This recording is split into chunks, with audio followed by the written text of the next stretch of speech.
ஞாயிற்றுக்கிழமை தான் உலகத்திலே பிறை தென்பட்டது. அது எல்லா இடத்துலையும் தெளிவு இருக்குது. அப்ப இனி நம்ம என்ன செய்ய வேண்டும்? ரமலான் எப்ப முடியும் என்பது நம்ம பார்க்கும்போது, நம்ம இப்ப பிறை பார்க்கும்போதே தெரியும். ஷாபானில் உள்ள மாதிரி பிறைகள் இந்த ரமலான்ல இல்லை. பிறைகள் ரொம்ப மெலிசாக இருக்கு. ஷாபான்ல தடிசா இருந்துச்சு. தடிச்சாலும் மெலிஞ்ச ஆளும் இருக்கு, இல்ல என்ன போல மெலிஞ்ச ஆள் இருப்பாங்க, சிராஜ்பாயை போல தடிச்ச ஆள் இருப்பாங்க. அதே மாதிரி இந்த பிறைகளையும் அந்த வித்தியாசத்துல நம்ம பார்க்கலாம். தடிச்ச பிறைகளை பார்த்தோம்னா அந்த மாதத்திலே 29 தான் இருக்குமே நம்ம உறுதி பண்ணலாம். ஆனா அது கொஞ்சம் பார்த்து பழக வேண்டும், அதுதான் தெரியும். எல்லா மாதங்களையும் பார்த்தாதான் போன மாதம் எப்படி இருக்கு, இந்த மாதம் எப்படி பார்க்க முடியும். நம்ம நோட் பண்ணி பிறையுடைய இந்த வடிவங்களை நோட் பண்ணி அல்லது கேமராவில் பிடிச்சு இது பண்ணி பார்க்கலாம், எப்படி இருக்குன்னு பார்த்தா நமக்கு தெளிவாக தெரியும். அல்லாஹ் சுப்ஹானஹு வ தஆலா ஒரு காரியத்தை சொன்னா அது சும்மா சொல்லவில்லை, அது மிக தெளிவா அல்லாஹ் சுப்ஹானஹு வ தஆலா சொல்லி காமிச்சிருக்கு. வகத்தரஹு மனாசிலா, அவன் சந்திரனுக்கு இந்த ஸ்தானங்களை ஏற்படுத்தினது லிதாலும் அதத சினீன, அதனுடைய வயதுகளின் எண்ணிக்கையையும் வல் ஹிசாப், அதனுடைய கணக்கையும் நீங்கள் புரிந்து கொள்வதற்காக. இது பார்த்தா நம்ம என்ன செய்ய முடியும்? இதனுடைய கணக்கை நம்ம கண்டுபிடிக்க முடியும். முதல் இந்த கணக்கை கண்டுபிடிக்கிறதுக்கு ஆராய்ந்த மனிதர்கள் தான் ஐசாக் நியூட்டன் சொல்லக்கூடிய சாஸ்திரஜர். அவரு இந்த கலீலியோ இருக்காருல்ல, கலீலியோ தான் முதல் சந்திரனை டெலிஸ்கோப்பிலோடு பார்த்தது. அதுக்கு முன்னால் யாரும் பார்க்கவில்லை. டெலிஸ்கோப் கண்டுபிடிக்கப்பட்டது கலீலியோ காலத்தில். அப்போ கலீலியோ என்ன செய்தாங்க? டெலிஸ்கோப்பை தானே உண்டாக்கி சந்திரனே பார்த்தாங்க. சந்திரனை பார்த்து அதனுடைய குழிகள், அதனுடைய மலைகள், இதுக்கெல்லாம் அவர் தான் பேர் கொடுத்தார். நிறைய பேர்கள்லாம் இருக்குது. இந்த பூமியில் இடங்களுக்கு பேர் உள்ள மாதிரி சந்திரன்லேயும் இடங்களுக்கு பேர் முதலாக கொடுத்தவர் கலீலியோ தான். அப்போ அவரு நிறைய பார்த்து சில உண்மைகளை கண்டுபிடிச்சாங்க. அவரு தான் என்ன சொன்னாங்க? வக்குல்லும் ஃபீஃபலக்கி யஸ்பஹூன் என்று சொல்ல குர்ஆன்ல சொல்லக்கூடிய அந்த கருத்தை இது சரி முதல் சொன்ன ஆள் கலீலியோ தான். அது எப்படி சொன்னா, அவர் இந்த இதை பார்க்கும்போது கோள்களை பார்த்தாங்க. கோள்கள் உங்களுக்கு தெரியும் இல்லையா? வியாழம், புதன், இந்த மாதிரி இதுகள்லாம் இருக்கு இல்லையா? வியாழம் ரொம்ப பெரிய, அதை அவர் பார்த்தார். அதை பார்க்கும்போது அதுக்கு நிறைய சந்திரன்மார் இருக்கு. நம்ம பூமிக்கு ஒரு சந்திரன் தான் இருக்கு, 2 கிடையாது, ஒரே சந்திரன் தான் இருக்கு. 2 இருந்துச்சுன்னா எல்லாம் குழப்பமா இருக்கு. நம்ம நோம்பு பிடிக்கவோ இது பண்ண ஒன்றும் செய்ய முடியாது, வெறும் குழப்பமா தான் இருக்கு. அதனால அல்லாஹ் சுப்ஹானஹு வ தஆலா ஒண்ணுதான் வச்சிருச்சு பூமிக்கு. ஆனா அந்த வியாழத்துக்கு நிறைய இது நட்சத்திர சந்திரங்கள் இருக்கு. அப்போ ஒரு நாள் அவர் பார்க்கும்போது என்ன பார்க்குறான்னு சொன்னால், அது பக்கத்திலே சின்ன நட்சத்திரம் போல என்னமோ தெரியுதுன்னு பார்த்தாங்க. அவர் அந்த புக்கில் நோட் பண்ணி வச்சாங்க. அதுக்கு கொஞ்ச நாள் பிறகு பார்க்கும்போது என்னடா பார்க்கறது, இந்த 2 காணும், 4 இருந்ததில் 2 காணும், இங்கே போச்சு.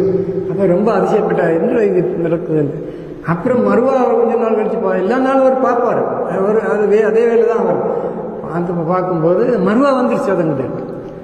அப்பதான் அவருக்கு தெரியுது, இதுக்கு இப்படி சுட்டும் போது அதுக்கு பின்னாடி போகும்போது தெரியாது இல்லையா, அதுதான் நிகழ்ச்சின்னு அவருக்கு தெரிஞ்சிருச்சு. அப்ப அவர் சொன்னாரு, இது எல்லாமே சுற்றிட்டே இருக்கு, சூரியன், சந்திரன், பூமி, வானத்துல என்னென்ன இருக்கிறதோ புல்லும் பீஃபலக்கு யஸ்பஹூன், எல்லாம் அதனுடைய அந்த வர பாதையிலே போயிட்டே இருக்குன்னு அவர் சொன்னார். அது சொன்னதுனாலே அவரை பிடிச்சி ஜெயிலில் போட்டாங்க. கரெக்டா பாத்திரமா, நீங்க சொல்லக்கூடியது நம்ம பைபிளுக்கு எதிராக இருக்கு, அதனால நீங்க இதுல பின்வாங்க வேண்டும். அவர் ஒத்துக்கொள்ள அதனால ஜெயிலிட்டு அடிச்சாங்க. அவர் நிறைய இதுகளை எல்லாம் பார்த்து பிடிச்சி வச்சது ஐசாக் நியூட்டன் வச்சுதாங்க. அவங்க தான் இந்த சொல்லாங்க குருத்துவாக கிராவிட்டி இருக்கு இல்லையா, அதை கண்டுபிடிச்சது. அதாவது பொருட்கள் ஏன் கீழே வருகிறது என்பதற்குள்ள தத்துவம். அது அவருக்கு ஒரு ஆப்பிள் விழுகிறதை அவர் பார்த்தார்.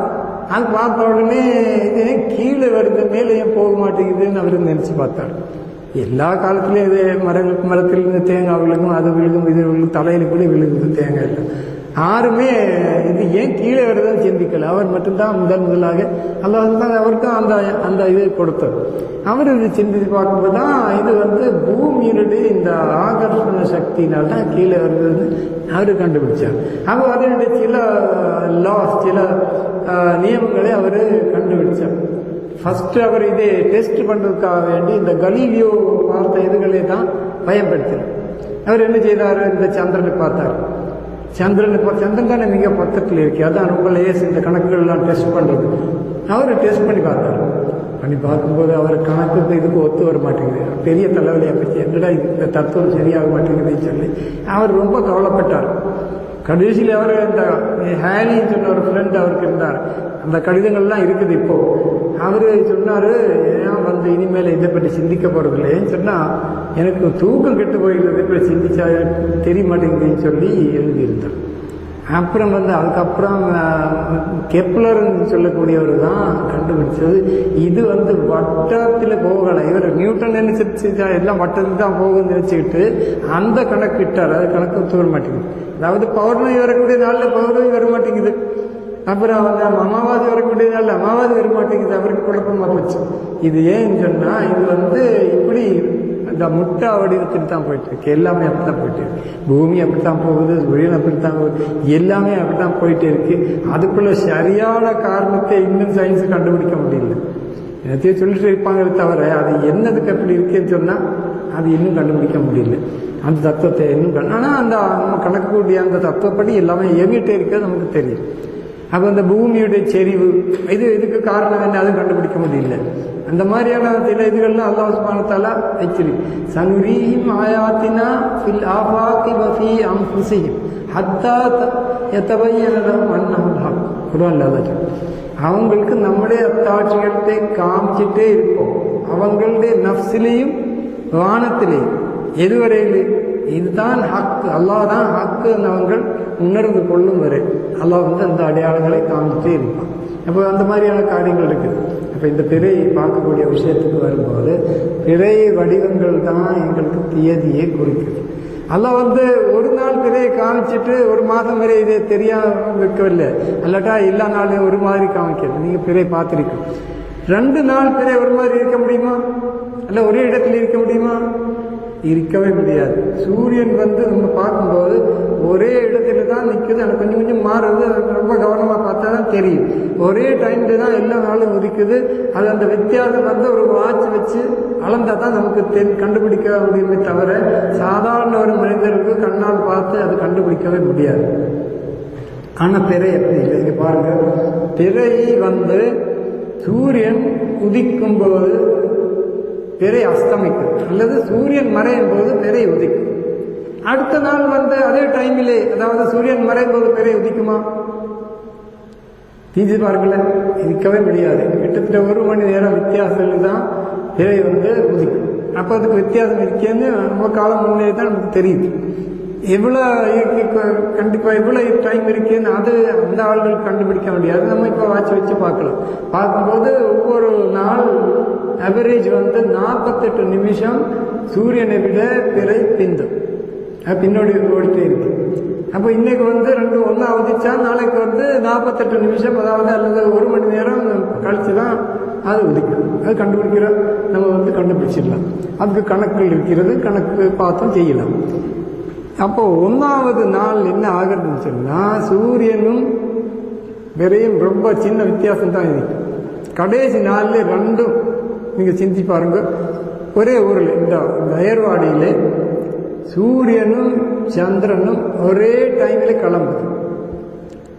இது இப்ப நமக்கு தெரியும் சொன்னா ஒரு கிரகணத்துடைய நாள் நம்ம பார்த்தா நமக்கு இது தெரிய முடியும். நம்ம பார்த்த கொஞ்ச நாள் முன்னாலே ஒரு கிரகணம் வந்துச்சு, சூரிய கிரகணம்.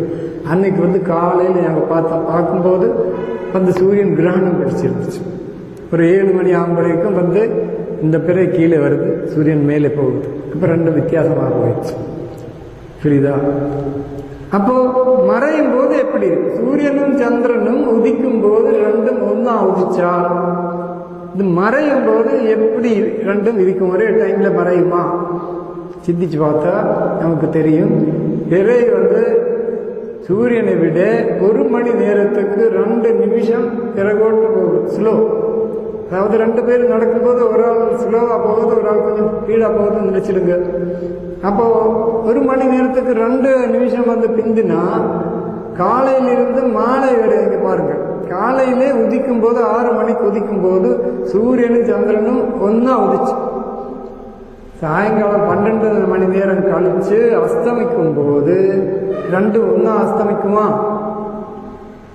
முடியவே முடியாது. நிச்சயமா 2 மினிட் பிறகு போட்டு 12 மணி நேரத்தில் 24 நிமிஷம் பிறை பிந்தி இருக்கும். சூரியன் அஸ்தமிச்சதுக்கு அப்புறம் 24 நிமிஷம் வரை பிறை வானத்தில் இருக்கும். அப்போ நமக்கு தெரிஞ்சது இல்லையா, நாளைக்கு ஒன்று தெரியாதா, பிறை அங்கே வந்துருச்சுன்னா நாளைக்கு ஏன்னா இவங்க என்ன சொல்றாங்கன்னா கண்ணால பார்க்கணும். அப்படி யாரும் சொல்லிட்டு தெரியாது. கண்ணால ஏன் பார்க்கணும் நமக்கு தெரியும். அப்போ கண்ணால பார்க்கணுமா, அவசியமே கிடையாது ஒன்று. ஆனா இந்த 24 அல்லது 30 நிமிஷம் பிந்தி அஸ்தமிக்கக்கூடிய பிறையே மனிதர்களுக்கு கண்ணால் பார்க்க முடியுமா? இதுதான் இப்ப முஸ்லிம்கள் ஆராய்ச்சி எத்தனை வருஷம், 100 வருஷத்துக்கு மேலே ஆச்சு இந்த ஆராய்ச்சியில தான். இவ்வளவு காலம் வேணுமா இது பார்க்கறது? 30 நிமிஷம் பிறகு அஸ்தமிக்கக்கூடிய திரையை பார்க்க முடியுமா? நீங்க சொல்லுங்க, பார்க்க முடியுமா கண்ணால? உங்களுக்கு தெரியுமா? அரை மணி நேரத்துக்கு பிறகு அஸ்தமிக்கக்கூடிய பிறையே அது உங்க கண்ணால பார்க்க முடியுமா? முடியாது. பார்க்க வேண்டியது 48 குறையாம ஜாஸ்தி இருக்கணும். இப்ப வானம் மோசமா இருக்கிறதுனால 1 மணி நேரத்தையும் பார்க்க முடியும். எங்க பாருங்க, 2வது நாள் தான் எங்க பிறையை பார்த்தோம், 3வது நாள் தெரியவே இல்லை. அப்படி இருக்க விஷயம். அப்படி வரும்போது இந்த 30 நிமிஷம் வித்தியாசத்தில் வந்த பிறையை நம்ம பார்க்க வேண்டிய அவசியம் கிடையாது. நமக்கு தெரியுது. நம்ம இந்த அமாவாசை நாள், அதாவது சூரியனும் சந்திரனும் ஒன்னா உதிக்கக்கூடிய நாள் கண்டுபிடிக்க வேண்டும். அது கண்டுபிடிக்கிறதுக்கு தான் அல்லாஹ் சுப்ஹானஹு வ தஆலா வழியை சொல்லி இருக்கு குர்ஆன்ல. எதுல இருக்கு? யாசீன்ல இருக்கு. அந்த யாசீனை ரொம்ப காலமா, நூற்றாண்டுகளாக, இந்த நமது நூற்றாண்டு வரையிலும், ஏன் சின்ன வயசுலேயும் கூடி இறந்தவங்களுக்கு தான் யாசீனை வரும். என்னுடைய அம்மாவுடைய அம்மா இறந்து போகும்போது எங்க அம்மா சொன்னார், போய் பக்கத்தில் உட்கார்ந்து யாசீன் ஓதுன்னு சொன்னார். புரியுதா? யாசீன் ஓதுறது இறந்தவங்களுக்கு தான், உயிரோடு உள்ளவங்களுக்கு இல்லை. அதனால இந்த அர்த்தங்களே அன்னைக்கு வழங்கலை. இப்பதான் நமக்கு தஃசீர்கள் நிறைய இருக்கு. அந்த 100 வருஷத்துக்கு முன்னாலே தஃசீர்கள்லாம் கிடையாது, இந்த மொழிபெயர்ப்பு எல்லாம் கிடையாது. எல்லாம் அரபியில் தான் இருந்தது. இந்த அரபி யாருக்குமே தெரியாது. அந்த மாதிரி இருந்துச்சு. இந்த யாசீன்ல தான் இந்த ஆயத்தை அல்லாஹ்வும் வச்சிருக்கு. வல்கமர கத்தர்னாஹு மனாசில ஹத்தா ஆத கல் உர்ஜூனுல் கதீம். உர்ஜூனுல் கதீம் போல இது ஆகி விடுகிற வரை உள்ள ஸ்தானங்களை சந்திரனுக்கு ஏற்படுத்தி இருக்கிறோம். அதாவது ஸ்தானம் மாறும் போது அதனுடைய வடிவம் மாறும் என்பதை இந்த ஆயத்தில் நமக்கு வழங்குது. முதல் ஆயத்தில் என்ன சொன்னாங்க? யஸ்அலூனக அனில் அஹில்லா குல் ஹிய மவாகீது லின்னாஸ். அஹில்லாவை பத்தி அவங்க கேட்கிறாங்க. அஹில்லான்னு சொன்னா முதல் பிறை இல்லை, ஃபேசஸ் ஆஃப் த மூன், பிறையின் படித்தரங்கள். இந்த இதை பத்தி கேட்கிறாங்க. இது வளருது எப்படி, சுருங்குது எப்படி, அதை பத்தி மக்கள் கேட்கிறாங்க.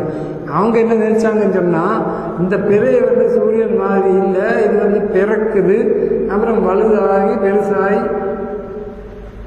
அப்புறம் வயசாகி விட்டு சின்ன இல்லாம போய் இருக்கிறது. இது எப்படின்னு அவங்க நினைச்சாங்க.